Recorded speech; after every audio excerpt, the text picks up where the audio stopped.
Welcome to my channel. Let's start today topic प्राचीन काल में झारखंड। तो आज हम पढ़ने जा रहे हैं कि प्राचीन काल में झारखंड कैसी थी। इट मीन्स कि प्राचीन काल में झारखंड में कौन कौन से राजा आए और वो किस तरह से रूल किए और क्या बदलाव झारखंड में देखी गई। तो बहुत ज़्यादा डेप्थ में तो नहीं है इस उड़ान की बुक में, बट जो भी है उसको कवर करने की कोशिश करेंगे। बेसिकली हम ये देखना चाहते हैं कि प्राचीन काल में किस तरीके से झारखंड का ग्रोथ हुआ था, राइट।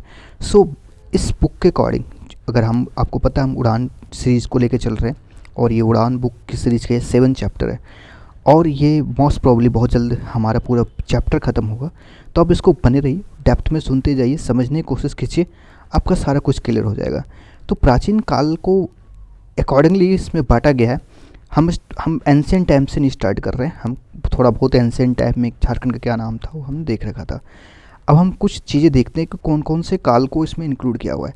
तो मौर्य काल को हम लेंगे। हम मौर्य काल में बेसिकली कौन कौन से आते हैं, तो आपका अशोक ने क्या क्या किया था, कौटिल्य, आपको पता है कि चंद्रगुप्त का कितना बड़ा, गुप्त काल में हम चंद्रगुप्त का लेंगे, फिर समुद्रगुप्त को लेंगे। और जो मौर्य काल में चाणक्य नीति थी, जो कौटिल्य की नीति थी, वो कितना ब्रॉडर था उसको भी देखने को कोशिश करेंगे जितना भी होगा इसमें।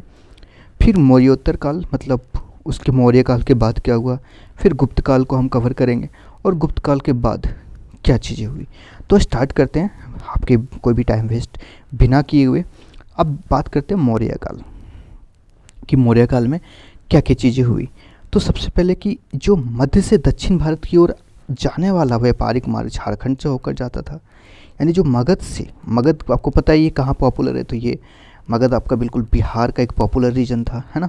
तो जो व्यापारिक रीजन है, जो ट्रेड सिस्टम था, जो व्यापारिक सिस्टम था, वो झारखंड के बीच से होकर जाती थी। अतः मौर्यकालीन झारखंड का अपना राजनीतिक, आर्थिक तथा सामाजिक महत्व था। अब देखो, कोई भी देश को चलाने के लिए, कोई भी साम्राज्य को चलाने के लिए जो ज़रूरी होती है वो क्या होता है, वो होता उसकी इकोनॉमी।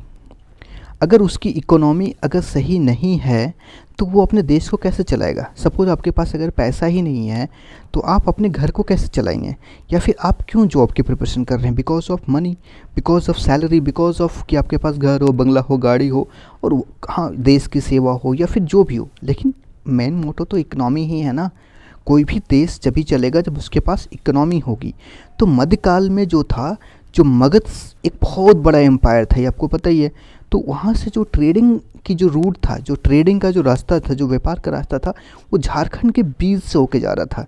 अब झारखंड का अपना, इससे झारखंड का जो इम्पोर्टेंस है वो बढ़ गया। अब कहाँ कहाँ पे बढ़ा, तो राजनीतिक इम्पोर्टेंस बढ़ गया, आर्थिक इम्पोर्टेंस बढ़ गया और सामाजिक महत्व भी इसका बढ़ गया। यानी पॉलिटिकल भी बढ़ा, इकोनॉमिकल भी बढ़ा और सामाजिक मतलब सोशल इम्पोर्टेंस भी बढ़ गया।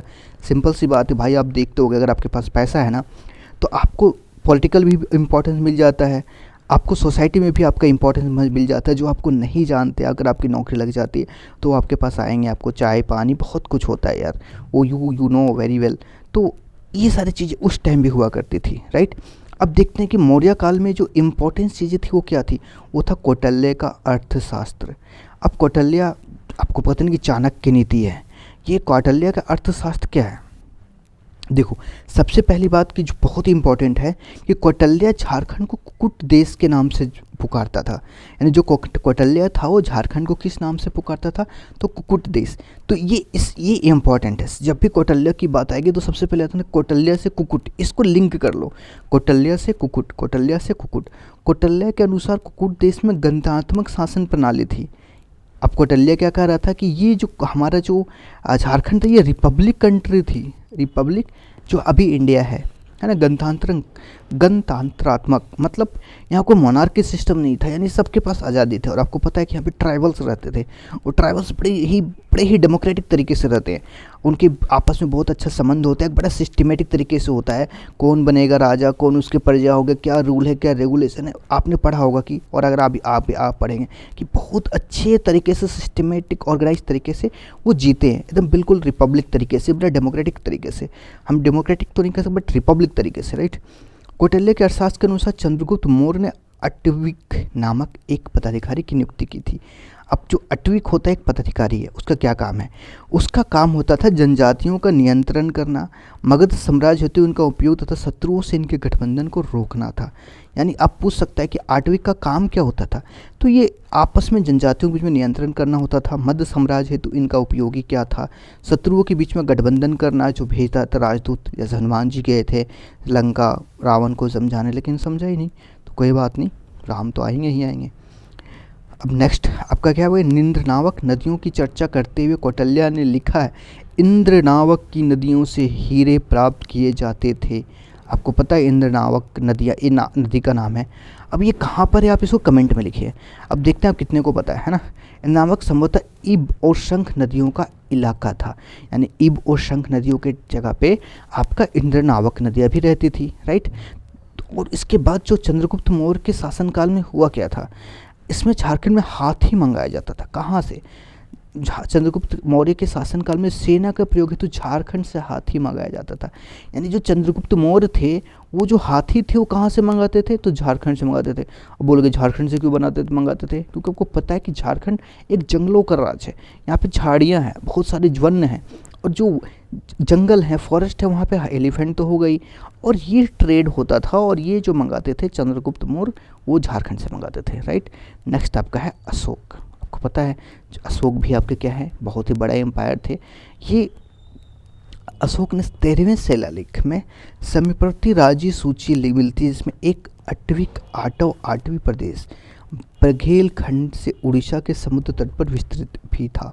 झारखंड क्षेत्र में इस प्रदेश में शामिल था, यानी 8वीं प्रदेश में आठवीं ये 13वीं शिलालेख। पूछ सकता कौन से शिलालेख में मिलता है, तो ये आपका 13वें शिलालेख। अशोक का झारखंड की जनजातियों पर अप्रत्यक्ष नियंत्रण था। यानी आप कह सकते हो कि जो अशोक जो थे वो झारखंड के जो ट्राइबल्स थे उन पे डायरेक्ट तो नियंत्रण नहीं कर रहे थे, लेकिन इनडायरेक्ट नियंत्रण था, है ना। इनडायरेक्ट कैसे हुआ? जैसे तो मैं तो राजा हूँ, मैं किंग हूँ, मैंने एक इंसान आपने अपने उत्तराधिकारी को भेज दिया, बोला कि जाओ भाई इस इलाके में तुम रूल करो, तुम यहाँ का राजा बन जाओ, तो ये इसको रिपोर्ट कर रहा होता था, राइट।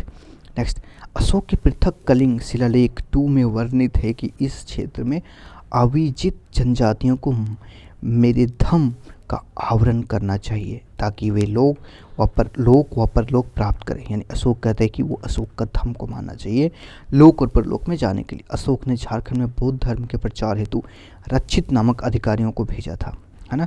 किसको भेजा था? रक्षित। तो अशोक ने क्या भेजा था? बौद्ध धर्म को प्रचार करने के लिए किसे भेजा था?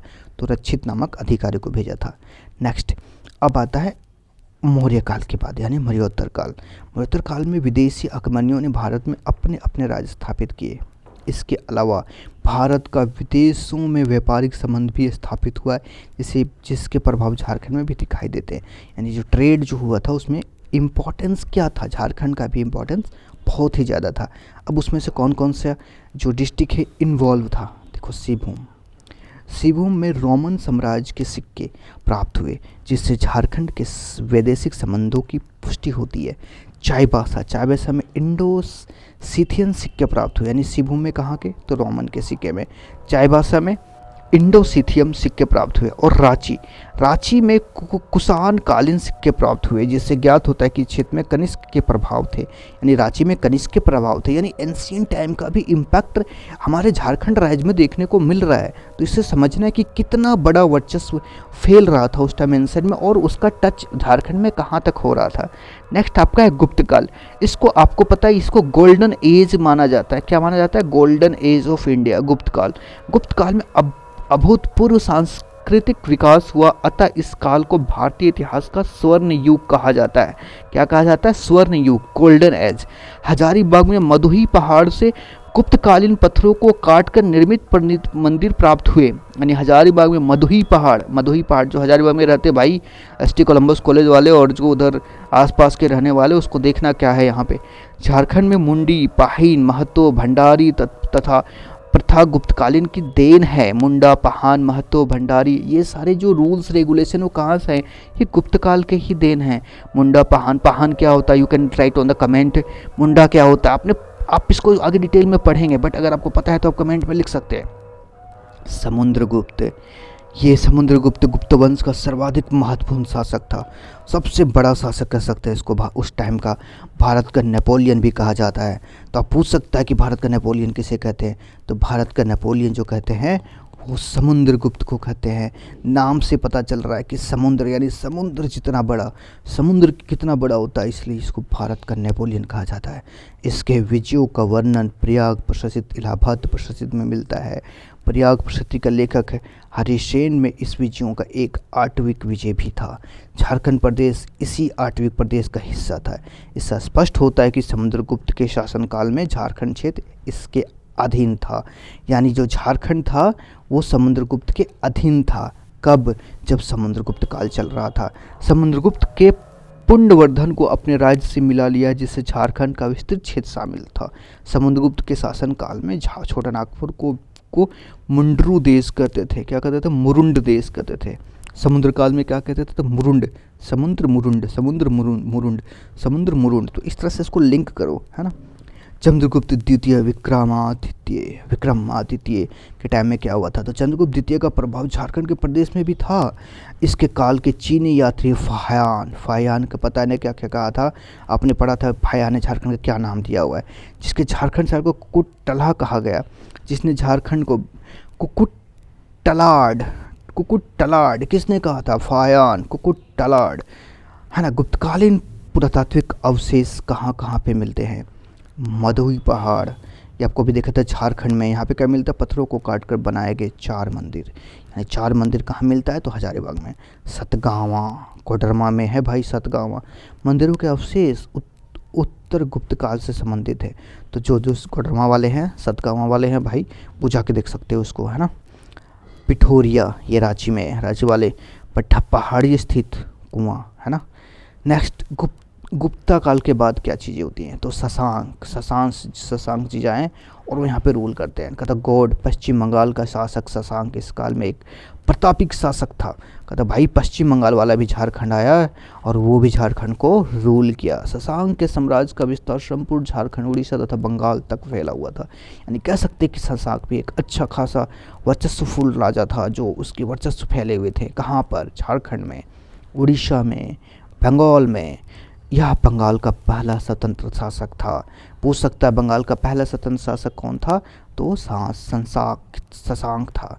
इसकी राजधानी कर्ण, सुवर्ण, मुर्शिदाबाद पश्चिम बंगाल थी।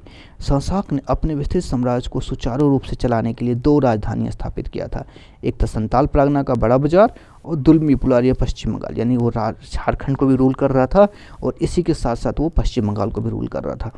प्राचीन काल के शासकों को यह प्रथम शासक था जिसकी राजधानी झारखंड क्षेत्र थी।